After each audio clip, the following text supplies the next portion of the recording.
Ya, balik lagi Balikpapan. teman-teman. Ya. Kita tadi sudah 1 jam, sekarang sudah masuk ke sesi tanya jawab ya. Yep. Ya, tadi kita ngobrolin tentang pemuda materinya ya. Jadi teman-teman yang sudah ngikutin, kalau mau bertanya silakan di komen. Nanti kita Hmm. bacakan satu-satu ya.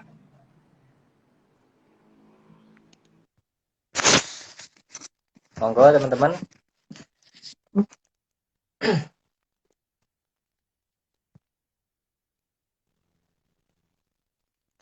Jadi mungkin sambil nunggu yang lain juga, tadi menyambung cerita yang tadi saya sampaikan. Jadi mau klarifikasi tadi, eh,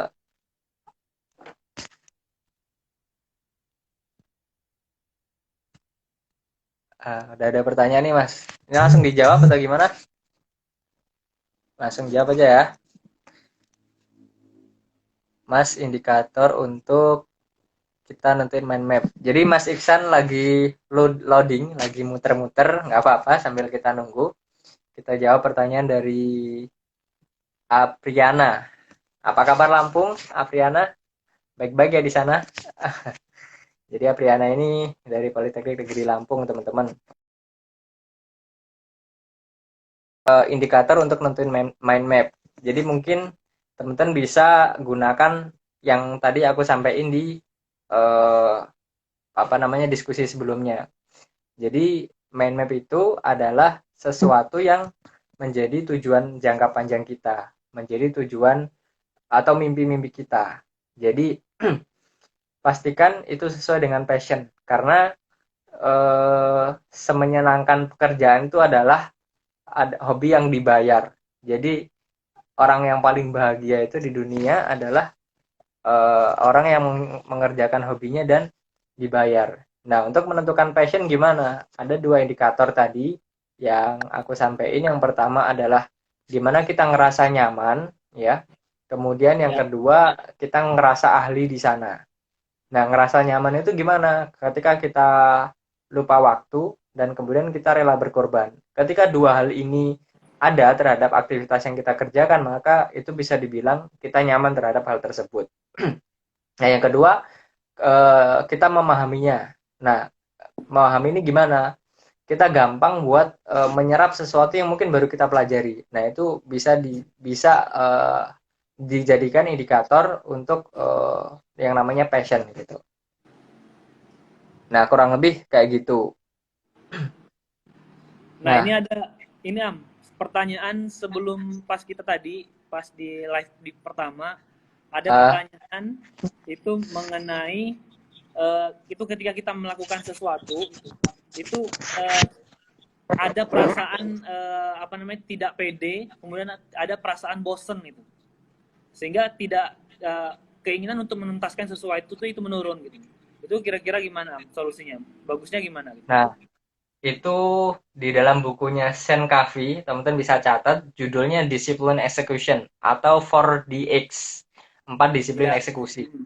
ya Di situ betul. dijelaskan yang pertama, atau preambelnya gini, Sen Covey menceritakan bahwa kebanyakan orang itu menilai akhirnya. Orang yang sekolah dilihat ijazahnya, nilai IPK-nya, nilai akhirnya. Kemudian sebuah event organizer yang dilihat adalah saat hari hanya, bukan pada proses persiapan bagaimana panitia acara itu mengkonsep atau bagaimana perkap itu menyiapkan perlengkapan, bukan kamjin bagaimana ngurus perizinan, tapi tentang hari hanya. Ketika hari hanya itu bagus gitu ya, apa namanya, maka akan bagus gitu. Nah, kebanyakan orang hari ini belajar tentang perencanaan. Mereka belajar tentang bagaimana sih bikin konsep yang keren gitu. Tapi satu hal yang dilupakan adalah eksekusi yang keren. Nah, Sankofi menggarisbawahi itu dan melihat itu sebagai sebuah masalah. Nah, Sankofi memberikan tips ada 4 agar dalam proses eksekusinya itu bisa berjalan dengan baik. Yang pertama, knowing your how. Jadi teman-teman harus ngerti, knowing your why. Jadi teman-teman sebelum menentukan how to do-nya atau tentang bagaimana sih cara ngerjainnya, hal pertama yang harus kalian lakukan adalah Pengawasan. mendefinisikan why ini dengan sangat jelas. Nah, why ini parameternya apa? Teman-teman imajinasikan dalam pikiran alam bawah sadar teman-teman tentang tujuan kalian. Apakah tujuan kalian ini berdampak? Berdampak baik ya tentunya. Kalau memang berdampak baik, dampak baiknya apa?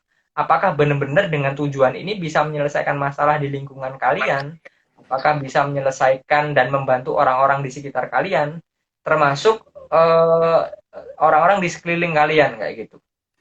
Kalaupun memang tujuan ini nggak tercapai, apakah dampak buruk yang akan ditimpa orang-orang di sekitar kalian, di lingkungan kalian, atau mungkin juga untuk diri kalian sendiri. Nah, kalau secara definisi why, kita belum bisa menjelaskan tentang impact baik dan impact buruk yang akan terjadi, maka kita belum benar-benar selesai di urusan why. Maka jangan sekali-kali berlanjut atau pergi ke how to do-nya. Selesaikan why dulu. Misal aku mau jadi seorang sekjen nih gitu. Harus clear dulu di awal. Apa dampak yang memang akan aku bisa berikan ketika aku jadi sekjen gitu. Kemudian dampak buruk apa kalau aku nggak jadi sekjen gitu. Pertanyaannya kan sekarang kan kebanyakan kenapa kamu harus jadi sekjen kayak gitu. Tapi hal yang lain yang juga perlu ditanyakan, kalau kamu nggak jadi sekjen, emangnya kenapa? Apakah kemudian politeknik akan buyar kalau kamu nggak jadi sekjen gitu ya? Atau mungkin Indonesia akan semakin buruk kalau kamu nggak jadi sekjen kan? Nggak juga mungkin gitu kan. Artinya kita harus dengan jelas di awal bisa menjawab pertanyaan ini gitu. Itu yang pertama. Knowing your why. Yang kedua adalah lead measure sama lag measure. Nah, ini perbedaannya Oke. gini. Kebanyakan dari kita itu mengukur tujuan antara atau target jangka pendek. Misal nih, kita mau jadi sekjen misal. Targetnya apa? Harus ngerti ini, ngerti ini, ngerti ini, datengin orang ini, datengin orang ini, datengin orang ini, dapat dukungan dari orang ini, dan seterusnya.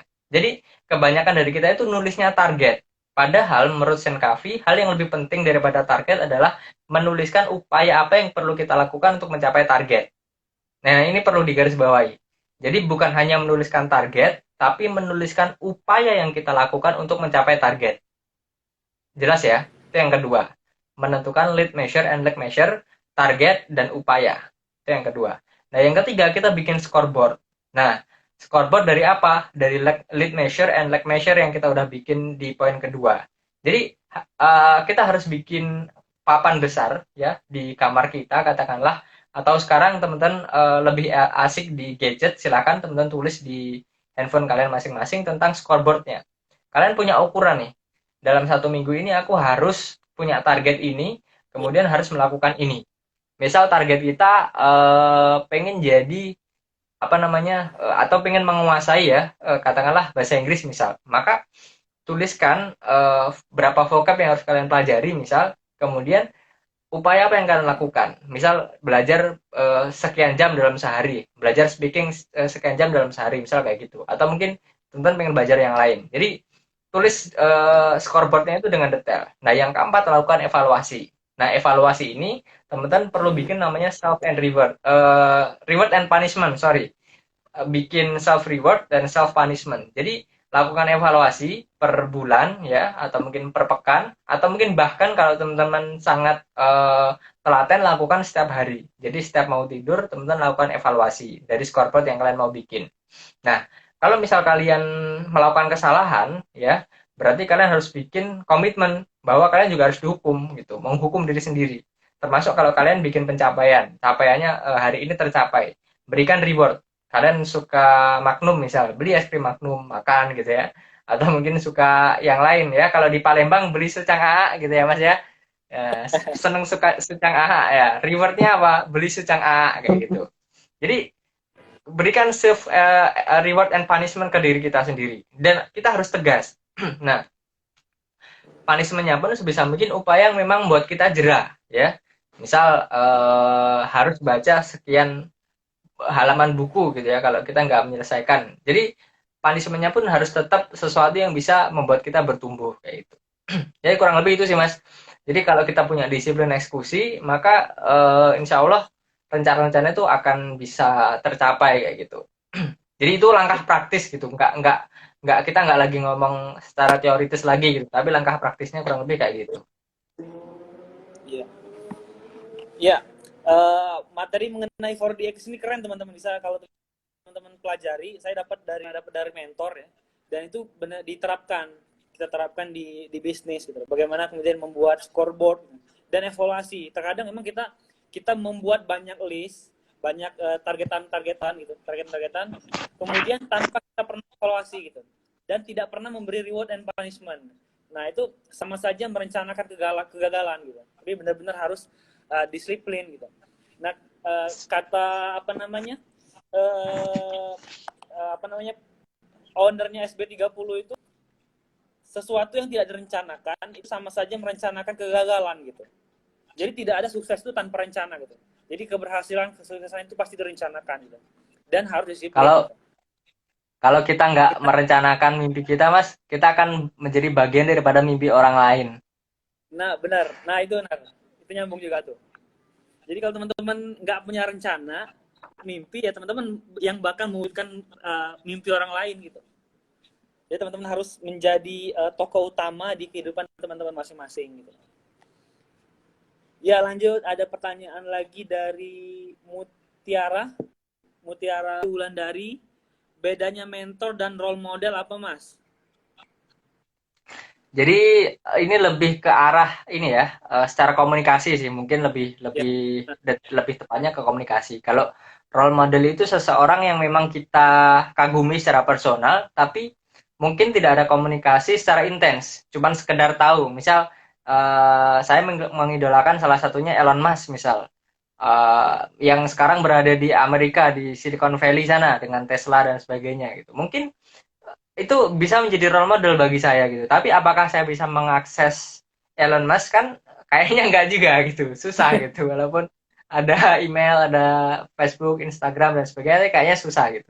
Jadi role model itu lebih ke arah orang yang jadi patokan bagi kita untuk bergerak. Kita punya semacam motivasi terhadap orang tersebut. Kita terinspirasi dan kemudian kita bergerak. Tapi nggak ada komunikasi. Nah, kalau mentor ini memang ada akadnya gitu bahasanya. Jadi ada semacam ikatan yang memang di awal sudah dideklarasikan. Jadi aku menjadi mentor kamu, kamu menjadi menteku, bahasanya kayak gitu. Ada kesepakatan baik ya, ya mungkin baik tertulis atau enggak tertulis, baik langsung atau enggak langsung, tapi ada sebuah kesepakatan bersama. Ya kayak orang menjalin hubungan gitulah. Nah, bedanya mentor apa dengan mungkin mungkin penceramah atau mungkin yang lain gitu ya bahasanya. Mentor ini bertanggung jawab bukan hanya menyampaikan sesuatu, tapi memastikan sesuatu yang disampaikan itu dikerjakan oleh mentenya. Nah, itu penekanannya di situ. Kalau mungkin Iya. dalam taklim ya atau mungkin tablik, kewajiban sebagai seorang penceramah adalah menyampaikan. Terlepas nanti bagaimana orang-orang yang mendengarkan itu melaksanakan atau enggak, kewajibannya sudah gugur gitu. Tapi kalau mentor, selain dia menyampaikan, dia juga berkewajiban untuk memastikan apa yang dia sampaikan itu dilakukan sama orang yang diajarin gitu. Jadi kurang lebih kayak gitu sih, lebih ke arah komunikasi dan komitmen. Ya, itu tadi jawaban dari Mas Aam ya, Mutiara Ayu. Lanjut, ada lagi pertanyaan dari Aditya Akbar 11. Cara mengatasi introvert itu gimana, Mas? Nah, ini menarik, Am. Karena sepengetahuan saya, kenal dengan Am itu termasuk yang introvert. Ya. Tetapi dia bisa percaya diri dan juga sekarang bisa live bareng kita. Itu jawab, Am, dari Aditya Akbar. Cara mengatasi introvert. Kayaknya persepsinya introvert itu negatif gitu. Ataupun nggak pedean atau gimana itu? Silakan. Om. Jadi buat teman-teman semua, aku ini sebenarnya introvert, melankolis. Kalau di MBTI itu kepribadianku INFP. Jadi bener-bener introvert, melankolis, perasa gitu ya, feeling ya, intuition, pokoknya hal-hal yang kaitannya sama otak kanan banget lah. Dan aku membuktikan gitu kalau aku walaupun introvert aku bisa gitu, dan aku berani untuk bisa bicara di depan umum, walaupun sebenarnya kalau teman-teman tahu rasanya di dalam hati itu sangat sangat apa ya, mungkin bergejolak gitu ya bahasanya. Tapi Ya, ya. introvert itu sebenarnya dimaknai tentang cara berpikir teman-teman. Nah, baperan itu. Suci ya, tahu banget ya. Baperan ya termasuk ya. Ya, kalau teman-teman yang mungkin kenal sama saya dan tahu sama saya, ngerti banget gitu. Ya, baperan itu memang saya akui gitu. Gampang tersinggung dan seterusnya. Jadi introvert itu tentang sikap diri aja sih sebenarnya, bukan tentang bagaimana berkarya. Dan kebanyakan pemimpin dunia itu pada dasarnya introvert gitu. Tapi dengan apa namanya kemauan dia untuk belajar, kemauan dia untuk memoles diri gitu ya, pada akhirnya dia berani untuk menunjukkan dirinya ke publik. Jadi orang introvert tuh kayak gimana? Ya misal kayak gini ya, habis ini kita sekarang kita live gitu. Aku live sekarang gitu. Bisa jadi setelah apa namanya live IG ini ditutup, bisa aja nangis-nangis gitu. Kemudian apa namanya galau lagi gitu, bisa aja gitu. Dan ya itu nggak masalah gitu, karena memang itu udah bawaan lahir gitu, banyak kepribadian gitu dan susah gitu. Jadi Untuk coba. intinya introvert itu tentang sikap diri kita sih, bukan tentang bagaimana kita berkarya. Nah, kalau misal kita bicara tentang public speaking, kita bicara tentang berkarya, bikin kegiatan atau hal yang sebagainya itu, menurutku sih berkaitan sangat erat lah dengan kepribadian gitu. Karena kalau public speaking sendiri ada faktor-faktor yang mempengaruhi gitu, dan faktor terbesar yang menghambat public speaking itu pada dasarnya juga bukan introvert gitu, tapi ada hal yang lain tentang apa namanya tidak menguasai materi, kemudian Ya. tidak punya rasa kepercayaan diri kayak gitu. Nah, kepercayaan diri pun juga sebenarnya nggak bisa melulu dikaitkan dengan introvert gitu. Ada kok introvert yang juga percaya diri. Ada juga orang ekstrovert yang ternyata nggak percaya diri. Jadi introvert itu lebih ke pola pikir sih menurutku, tentang ya tadi yang perasa, tentang lebih ke intuisinya, lebih ke insting bahasanya. Jadi introvert itu menurutku lebih lebih ke arah insting tadi, kuat di perasaan daripada logikanya kayak gitu sih. Makanya mudah baper Am ya. Dengan cewek Ya, gimana Am? bener. Kalau cewek Am, mudah baper juga Ah, nggak Am? gimana? Kalau dengan Ahmad lagi mudah baper nggak? Enggak sih, kalau urusan itu beda lagi. Ya lanjut lanjut. Ini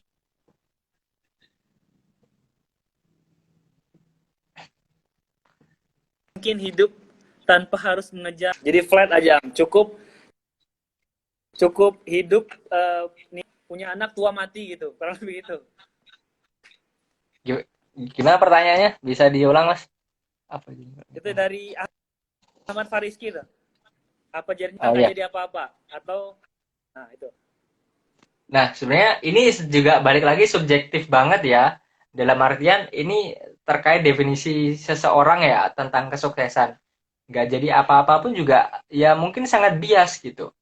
Artinya Iya. misal nih, aku sekarang posisi sebagai karyawan di salah satu perusahaan yang mungkin teman-teman ngelihatnya atau mungkin di tempat, sorry, di salah satu tempat yang teman-teman ngelihatnya bonafit gitu ya, dengan high salary dan sebagainya. Tapi aku ngerasa masih belum apa-apa. Dibandingkan siapa? Dibandingkan Mas Ihsan yang udah memulai bisnisnya duluan dibanding aku yang masih dalam proses perencanaan gitu. Artinya balik lagi ke pola pikir dan definisi seseorang gitu. Nggak jadi apa-apa itu sangat subjektif gitu. Aku dengan posisiku yang sekarang masih merasa belum apa-apa dibandingkan teman-temanku yang udah punya gerakan Iya. di desanya masing-masing, di daerahnya masing-masing, udah punya organisasi after kampus mereka gitu ya. Pun juga apa namanya nggak bisa kita kemudian melihat orang yang kelihatannya menurut kita orang itu kok cuman kayak gitu gitu. Padahal kalau kita kenal dia lebih dalam, ternyata dia udah mencapai level kebahagiaan dia gitu. Artinya definisi Iya. kebahagiaan ya, definisi kesuksesan itu setiap orang itu beda-beda, dan kebahagiaan itu diciptakan dan bukan dicari gitu. Setiap orang punya definisinya masing-masing. Nah, artinya passion ini bukan dikejar, ini yang perlu digarisbawahi. Passion itu ditemukan, karena passion itu adalah diri kita. Jadi mengejar passion itu kurang tepat gitu, tapi menemukan passion. Jadi menemukan versi terbaik dari diri kita. Jadi kurang lebih sih kayak gitu. Heeh. Jati diri lah, Kalau passion itu kayak gitu.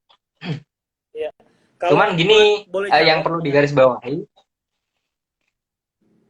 gimana? Monggo ya dilanjut lanjut dulu. Jadi ya perlu kalau aku boleh jawab digarisbawahi, gitu ya. Mas Ihsan dulu lah, monggo monggo.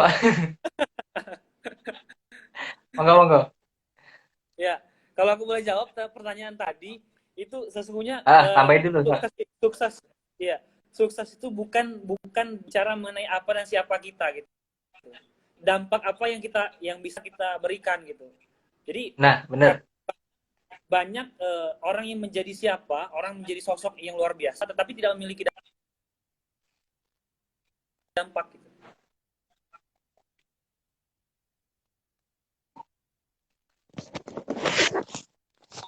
Gitu. Itu nggak begitu penting, tapi dampak jauh lebih penting.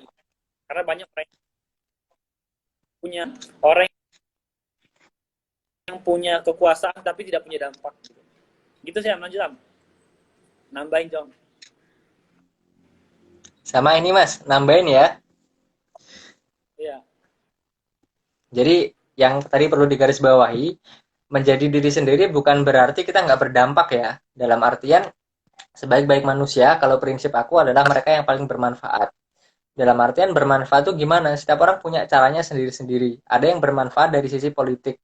Dia berjuang lewat produk kebijakan. Dia apa namanya bergelut di legislatif atau mungkin di eksekutif. Atau mungkin ada juga yang lain di bidang wirausaha. Dia berusaha mengangkat dan bisa mempekerjakan orang lain, mengangkat ekonomi orang-orang di lingkungannya. Ada juga memang yang punya cita-cita atau mungkin definisi kebermanfaatan adalah sebagai pahlawan pangan, misal sebagai seorang petani gitu. Atau mungkin sebagai pahlawan kesehatan, sebagai seorang dokter gitu. Artinya semua orang itu pahlawan di bidangnya masing-masing asalkan dia dalam setiap pekerjaannya itu diniati sebagai ibadah dan hidup untuk orang lain gitu. Karena niat ini sangat berpengaruh besar terhadap aktivitas sehari-hari gitu. Walaupun kita katakanlah baik dokter, baik petani, baik apa namanya karyawan di swasta atau mungkin di BUMN, PNS dan sebagainya. Kalau pola pikir kita hanya untuk mengenyangkan perut kita sendiri, maka dalam spirit bekerja itu akan beda loh. Dari kita punya niat untuk bisa bermanfaat tuh beda gitu. Kalau misal kita katakanlah jadi PNS misal, kemudian kita niat kita mengabdi benar-benar untuk negara, yaitu spiritnya itu bakal beda, bener serius bakal beda gitu. Jadi poinnya adalah milikilah niat tadi, kemudian temukan passionmu mau bermanfaat di mana gitu, dan jadilah dirimu sendiri dengan versi terbaikmu kayak gitu. Ya, tadi jawaban dari Aam. Pertanyaan dari Ahmad Fariski. Ini kira-kira masih ada lagi yang mau tanya, kita kasih satu kesempatan lagi yang memang mau tutup ya obrolan kita pada malam hari ini. Silakan kita tunggu 2 menit ya, 1 atau 2 menit yang masih mau tanya.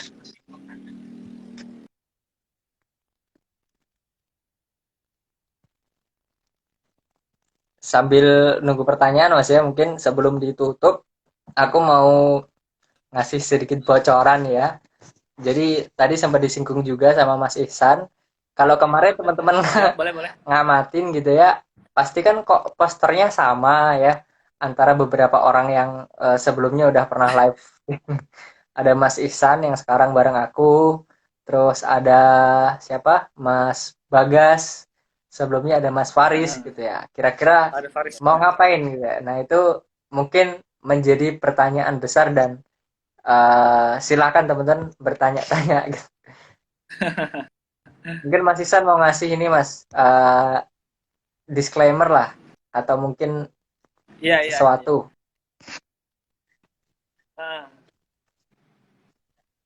Ya, buat panel ya, dibuat panel yang benar-benar kita pengen berbagi kepada teman-teman gitu. Karena sesungguhnya ketika kita menubagi itu ketika kita sudah sukses ataupun ketika kita sudah berhasil,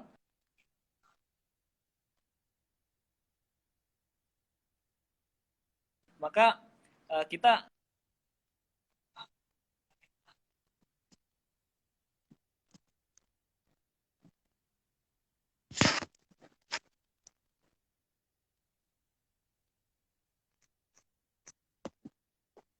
Mas Ihsan masih connect, suaranya hilang.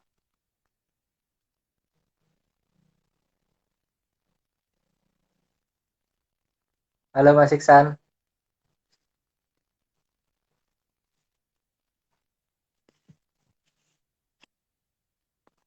Mas Ihsan. Suaranya hilang, Mas.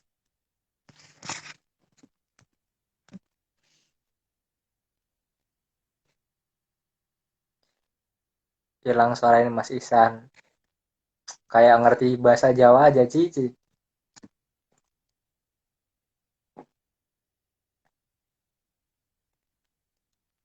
Oke, kita lanjut aja ya ke pertanyaan berikutnya dan mungkin ini pertanyaan terakhir karena memang waktunya udah cukup larut.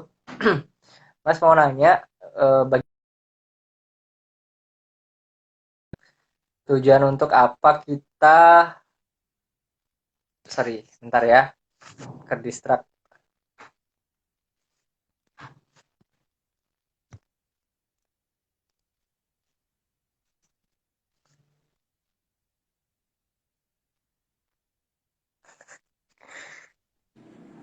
Ya, Ya, oke, oke. lanjut Mas. Tetap Jadi koneksi ada pertanyaan tadi Mas, mau kita jawab dari dia Lufikan. Nah dia ini apa namanya salah satu junior waktu itu di PAP Paguyuban Anak Ponorogo. ya.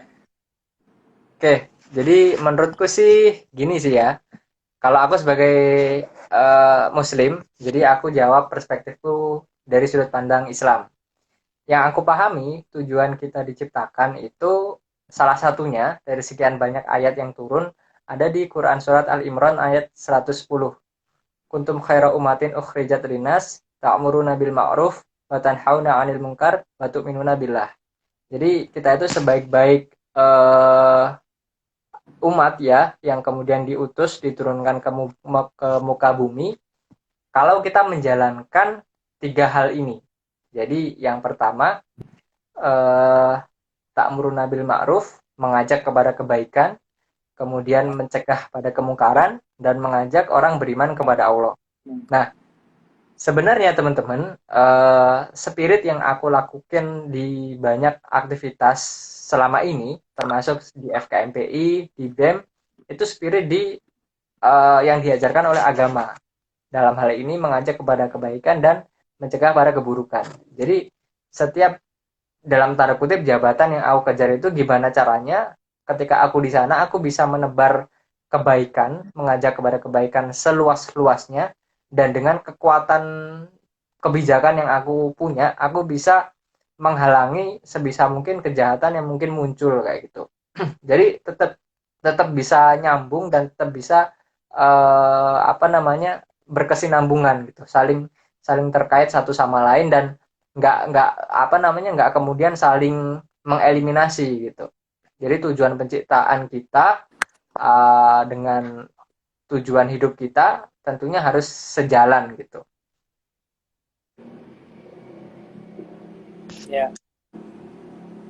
Teman-teman kayaknya cukup ya untuk pertanyaan karena emang kita udah lewat 1,5 jam, udah lewat. Ini kita masuk ke penghujung obrolan kita pada malam hari ini. Ya, silakan Am kalau emang ada closing statement mengenai obrolan soal pemuda. Silakan Am. Oke, jadi teman-teman, tahun 2045 kita akan berada pada usia emas kita di 100 tahun kita merdeka sebagai negara gitu. Secara bersamaan sekaligus tahun tersebut adalah proyeksi penduduk kita secara statistik sekitar 270 juta jiwa.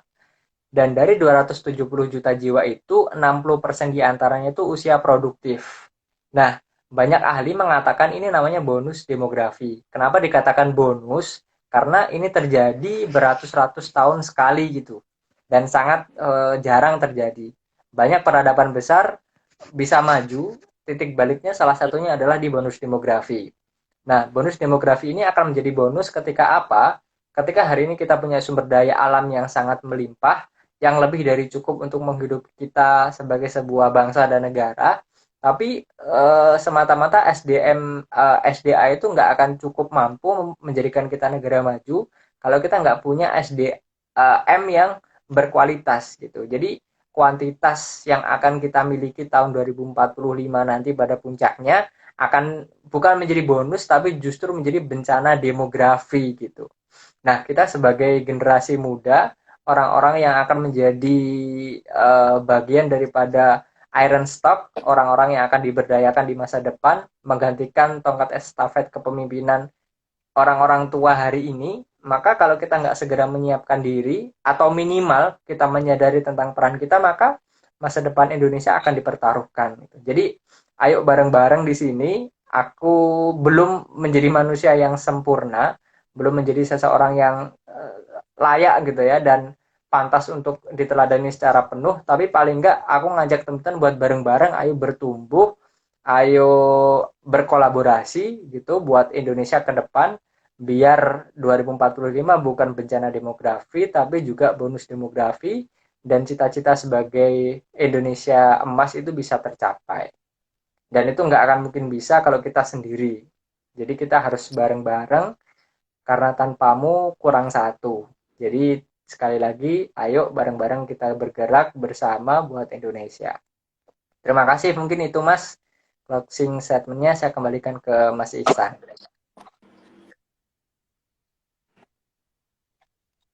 Ya, nyambung dengan apa yang closing statement Am tadi, bisa bertumbuh untuk sama-sama kita bisa mempersiapkan diri. Ini juga bakal kita sambut dengan movement yang insya Allah kita bakal buat, yang terdiri dari saya, Am, Bagas, kemudian Faris ya. Untuk lebih lanjut teman-teman bisa follow dulu mungkin ya, boleh ya? Follow dulu Instagram, search di berbagai apa itu movement yang bakal buka. Nanti teman-teman bisa pantengin di sana. Dalam waktu dekat, insya Allah kita bakal segera launching. Dan bisa bergabung, berbagi pengalaman, berbagi pengetahuan banyak yang bakal kita kepada teman-teman, terutama teman-teman.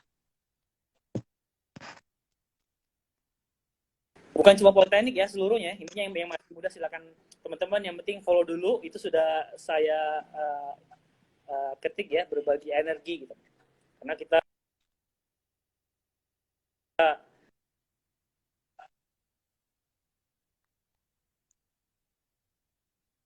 menjadi sesuatu masa yang akan datang. Sama kita bersiap-siap diri, karena ketika kita tidak rencanakan, ketika kita tidak persiap, sama saja kita mempersiapkan kegagalan atau tadi tahun gitu. Sama. Mungkin itu saya selaku moderator, mohon maaf apabila ada kesalahan ataupun dalam pembawaan yang kurang menarik atau gimana gitu. Yang penting intinya kita pengen berbagi semua.